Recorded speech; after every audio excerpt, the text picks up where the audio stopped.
গ্রাম বাংলার বৈচিত্র্যময় এই দৃশ্য এখন আর দেখাই যায় না। মই দিয়ে গরু দিয়ে হাল চাষ এখন বাংলাদেশ থেকে উঠেই গেছে প্রায়। তাও এই লোকটিকে দেখুন কি সুন্দরভাবে হাল চাষ করছে মই এবং দুটি গরু দিয়ে। বাংলাদেশের প্রথম বৈদেশিক মুদ্রা আয়ের উৎস ছিল এই পাট শিল্প, যা এখন বাংলাদেশ থেকে বিলুপ্ত। মাঠে বসে বাচ্চাদের খেলাধুলা এখন আর দেখাই যায় না।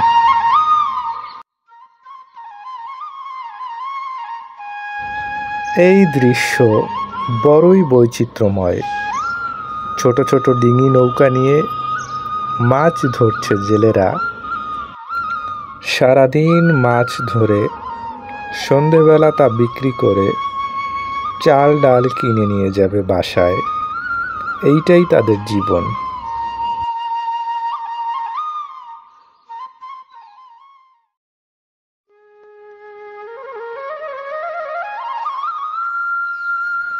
এই ছেলেটিকে দেখুন, যার কোনো মোবাইলের আসক্তি নেই, একটি শালিক পাখি ধরে খাঁচায় বন্দি করে রেখে তাকে খাবার খাওয়াচ্ছে।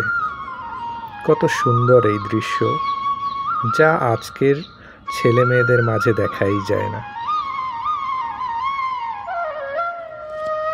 ইট পাথরের শহরে বসে গ্রামের এই মনোমুগ্ধকর দৃশ্য দেখলে সবারই মনে আনন্দ লাগে।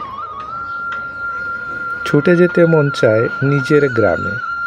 নদীতে বড় চাই পেতে মাছ ধরছে কিছু লোক। এতে সব ধরনের মাছ পাওয়া যায়, চিংড়ি থেকে শুরু করে সব ধরনের ছোট মাছ এই চাইতে পাওয়া যায়।